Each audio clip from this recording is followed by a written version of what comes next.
할렐루야. 3일 동안에 짧은 기간 기도회지만 개근하신 여러분들 축복하고 또 오늘도 마지막 시간 이렇게 기도회 자리에 나온 여러분들을 축복합니다. 하나님이 여러분을 기뻐하시는 줄로 믿습니다. 일을 해야 월급이 나오고, 그죠? 또 뭐가 있어요? 그죠? 기도해야 응답이 있는 거예요. 믿음대로 행하고 순종해야 하나님의 축복이 임하는 겁니다. 오늘 그 응답과 축복이 우리 모두의 것이 되어지기를 축복합니다. 아멘. 오늘 본문 말씀 가지고 너는 내게 부르짖으라 하는 제목으로 함께 은혜를 나누겠습니다. 어제 우리가 하나님의 그 주권에 대한 말씀을 나눴어요. 예레미야 32장 말씀을 가지고. 그래서 하나님은 우리에게 축복을 예비하셨다. 마치 그 화약처럼 우리에게 축복을 다 예비해 주셨는데 그 축복이 이루어지고 현실화되려면 뭐가 필요하다고요? 그 뇌관이 필요한데 그 뇌관과 같은 역할을 하는 것이 뭐라고요? 기도고 믿음이고 순종이고, 그게 바로 영적인 뇌관이 돼서 하나님의 그 예비된 축복을 우리 가운데 성취하게 하는 하나님의 통로라 하는 말씀을 드렸습니다.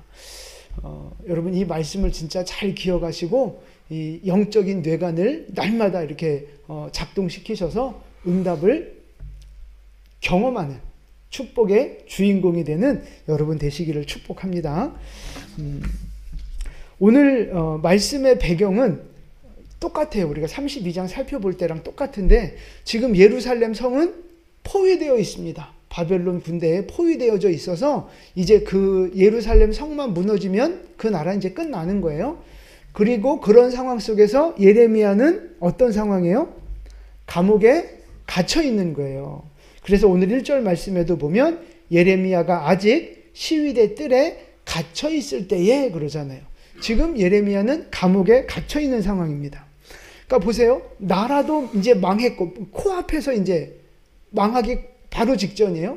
그리고 본인은 또 감옥에 갇혀 있어요. 도망갈 수도 없고 어떻게 이 갇혀 있는 상황에서 아무것도 할 수 있는 게 없는 상황입니다. 그런데 그런 절망적인 상황, 두려운 상황 속에서 오늘 하나님이 두 번째로 말씀을 주신다. 말씀으로 찾아오신다. 이렇게 말씀하고 계세요. 자, 그래서 두 번째로 찾아오셔서 주시는 말씀이 바로 2절과 3절 그리고 이제 쭉 이어지는 말씀인데, 자, 2절 말씀에서 하나님이 뭐라고 말씀하시는 거예요? 그렇죠. 여호와가 누군지를 말씀하시는 거예요. 여호와는 어떤 분이냐? 일을 행하시는 분이고 그 일을 성취시키는 분이다. 하나님은 일을 계획하시고 시작하시고 그것을 완성시키는 분이다. 지금 이걸 말씀하시는 거예요. 그렇게 계획하시고 시작하시고 완성시키시는 나 여호와가 뭐라고 말씀하시는 거냐? 3절 너는 내게 부르짖으라는 거예요. 너는 내게 부르짖으라. 그러면 하나님이 뭐 하시겠다고요? 응답하겠다는 거예요. 응답하겠다. 그리고 네가 알지 못하는 크고 은밀한 일들을, 하나님의 계시들을, 하나님의 그 예비된 축복들을 내가 보여주겠다 말씀하시는 거예요. 할렐루야. 하나님은 오늘 이 일을 우리 안에 행하실 줄 믿으시기 바랍니다. 그래서 이 말씀을 통해서 우리가 두 가지를 좀 살펴보려고 하는데, 첫 번째는 말씀입니다. 말씀. 감옥에 갇혀 있어서 도망갈 길도 없고 살아날 길도 없는 이 예레미야 선지자에게 오늘 하나님이 무엇으로 어떻게 찾아오셨어요? 말씀으로 찾아오셨다고요. 말씀으로 찾아오셨어요. 근데 여러분 잘 생각해 보세요. 지금 이스라엘이 이렇게 망하기 직전까지 온 가장 중요한 이유가 뭡니까? 그렇죠.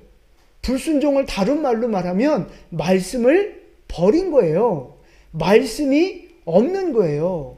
지금 이스라엘 백성들이 망한 가장 중요한 이유는 영적인 이유인데, 보여지는 건 뭐 여러 가지 타락의 모습이지만 가장 중요한 건 영적인 이유인데, 그 영적인 이유가 뭐냐 하면 하나님의 말씀을 버리고 하나님의 말씀을 떠나고, 그래서 하나님의 말씀을 불순종하는 모습, 우상을 숭배하는 모습으로 그게 나타났다 이 말입니다. 자, 그래서 호세아서 4장 6절 말씀, 아이고, 네. 이게 안 눌러지네. 네. 호세아서 4장 6절 말씀, 그러니까 이스라엘 백성들이 망하기 직전에 하나님이 호세아 선지자를 통해서 주신 말씀인데요.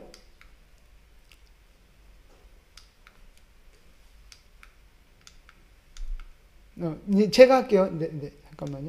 예, 됐어요. 이제 제가 할게요. 자, 4장 6절 같이 읽겠습니다.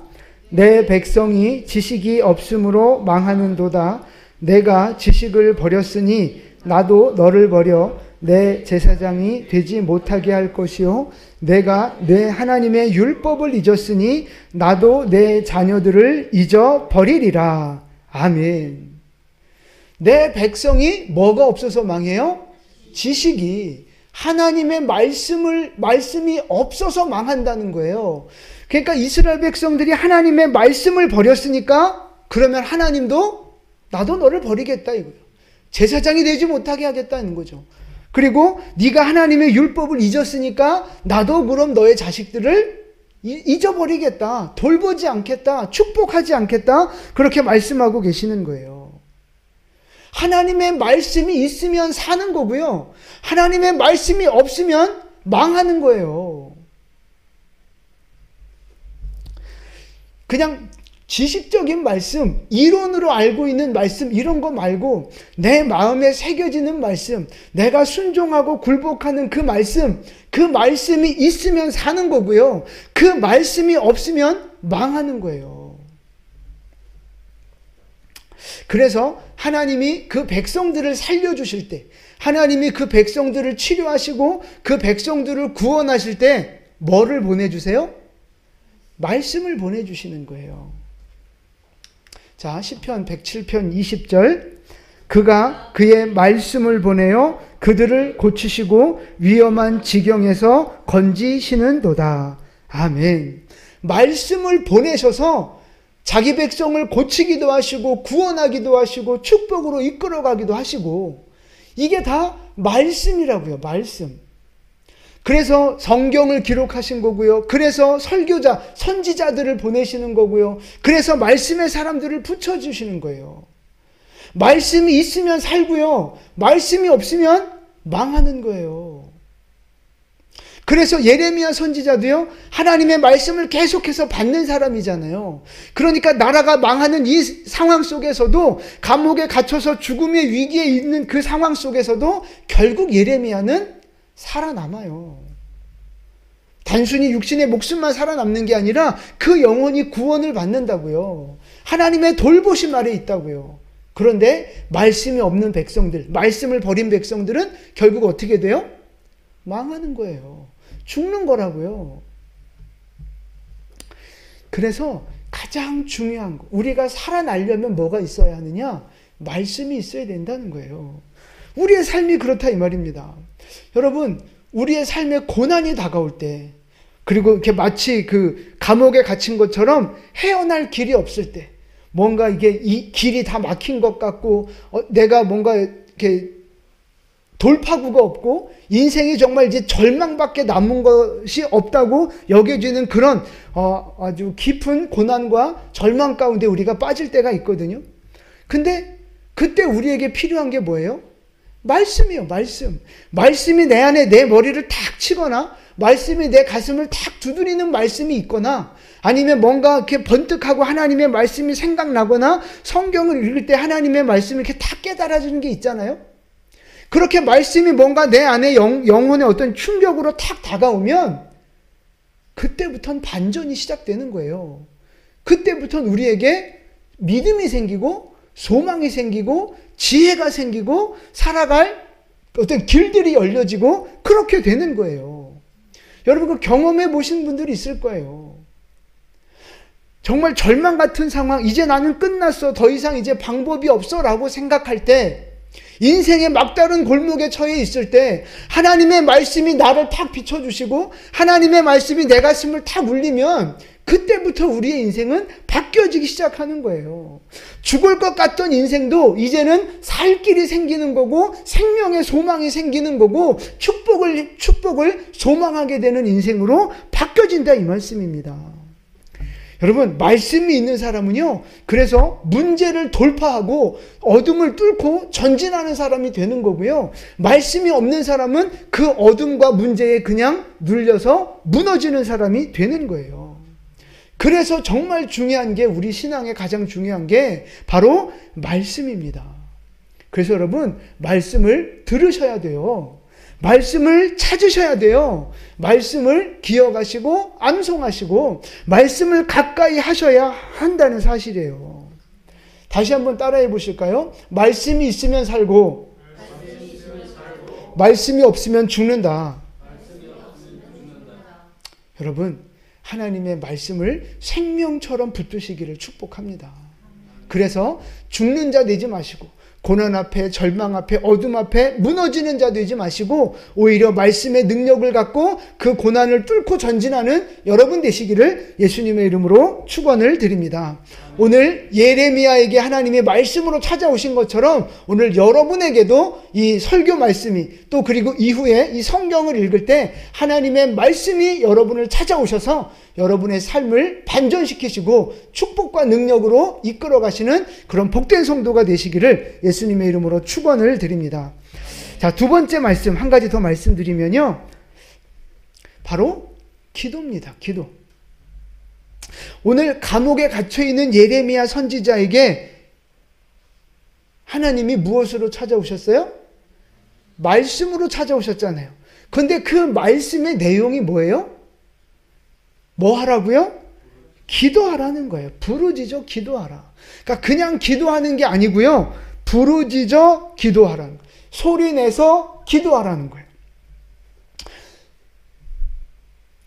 사람들이 그래요. 이렇게 부르짖어 기도하라고 그러면, 아, 하나님이 가는 귀가 먹으셨냐? 왜 그 고래고래 소리를 질러야 되냐? 이렇게 얘기하시는 분이 계세요. 맞아요. 하나님 가는 귀 먹으신 분 아닙니다. 그래서 속으로 입 딱 다물고 기도해도 하나님 다 아세요. 내가 조근조근 조그맣게 소리내서 기도해도 하나님은 이미 다 들으세요. 묵상 기도도 들으시고 작은 기도도 들으시고 다 들으세요. 그런데 왜 하나님은 오늘 부르짖어 기도하라 말씀하셨을까요? 왜 우리가 부르짖어 기도해야 되는 거예요? 항상 모든 길도 할 때 다 부르짖어 기도해야 되는 건 아니에요. 근데 오늘은 하나님이 부르짖으라고 말씀하고 계시는 거예요. 왜?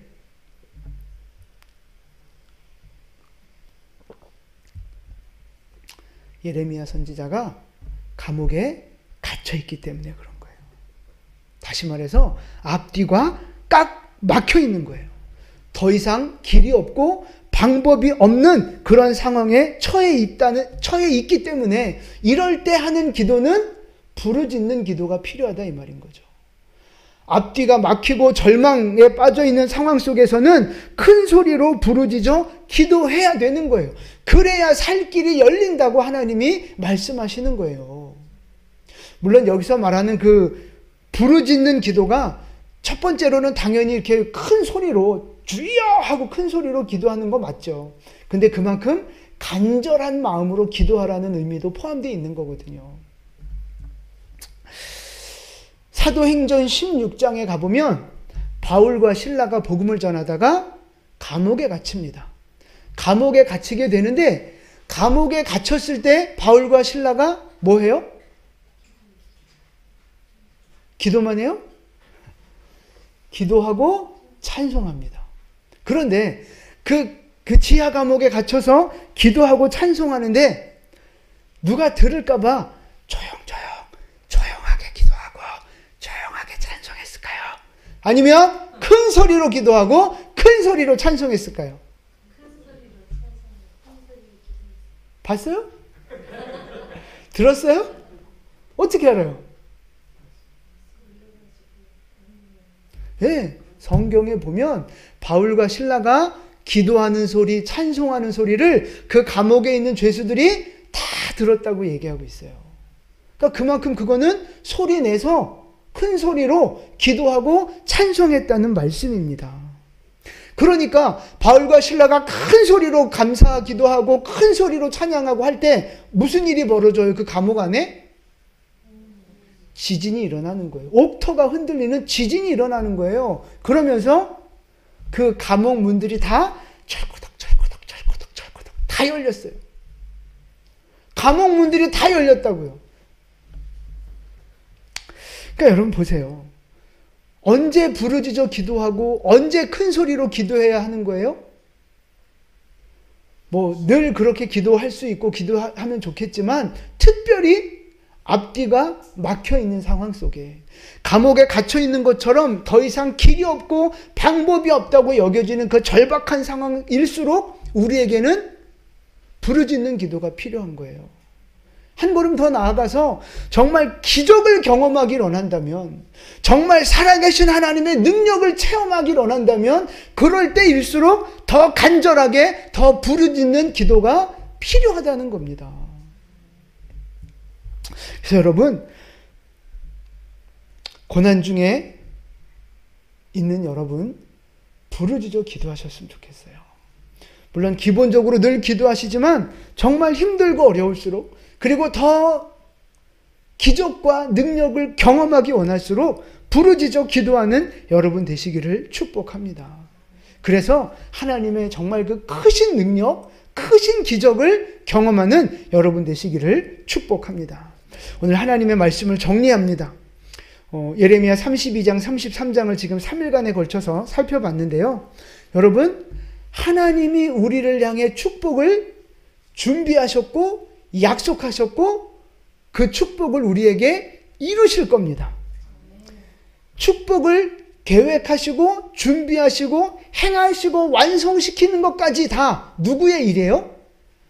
하나님이 하시는 일이에요. 내가 만들어내는 축복이 아니라고요. 하나님이 이루어내시는 일이에요. 계획도 하나님, 약속도 하나님, 시작도 하나님, 과정도 하나님, 그리고 성취하는 것도 하나님. 다 하나님이 하시는 일이에요. 이거 제가 지금 계속 3일 내내 반복해서 말씀드리는 거예요. 이걸 하나님의 주권이라고 말합니다. 하나님이 주권적으로 우리에게 축복을 주시고 하나님이 주권적으로 우리를 구원하셨고 하나님이 주권적으로 우리의 인생 속에 기적을 만들어 내시는 분이라 하는 거예요. 그러니까 여러분, 내가 앞으로 정말 복된 인생이 될지 아니면 망하는 인생이 될지 알아요, 몰라요? 알아요, 몰라요? 그걸 믿지 않는 건 불신앙이에요. 불순종이에요. 왜? 여태 말씀드렸잖아요. 하나님은 다 계획하셨다니까요. 준비하셨다니까요. 그거를 시작하시고 완성시키는 분도 하나님이라니까요. 그러니까 내 앞에 축복이 예비되어져 있어요? 없어요? 있다니까요. 그걸 믿는 게 성경적인 믿음인 거예요. 앞으로 내 인생이 불안하고 걱정된다. 여러분, 그건 불신앙입니다. 불신앙. 성경에 약속된 하나님의 약속을 믿지 않는 불신앙이에요. 그래서 여러분, 우리의 인생 앞길에 하나님의 축복이 예비되어져 있고 그 축복을 이루시는 분도 하나님이신 줄 믿으시기를 바랍니다. 근데 이제 결정적으로 중요한 건 어제도 말씀드렸지만 그 계획이 우리에게 완성되어지도록 하려면 오늘 우리에게 뭐가 필요하다고요? 오늘 말씀 기준으로 말씀드리면 말씀과 기도가 필요한 거예요. 말씀과 기도가 있어야 하나님의 그 축복이 우리에게 성취되어지고 실현되어진다는 말씀입니다. 여러분, 말씀이 내게 찾아오도록, 하나님의 말씀이 내게 임하시도록 말씀을 사모하시고 말씀을 찾으시고 말씀을 구하시고 말씀에 목말라 하시고 그렇게 말씀을 찾고 찾는 여러분 되시기를 축복합니다. 그리고 그 말씀에 의지하여 뭐 해야 돼요? 부르짖는 기도하셔야 되는 거예요. 부르짖어 기도하셔야 되는 거예요.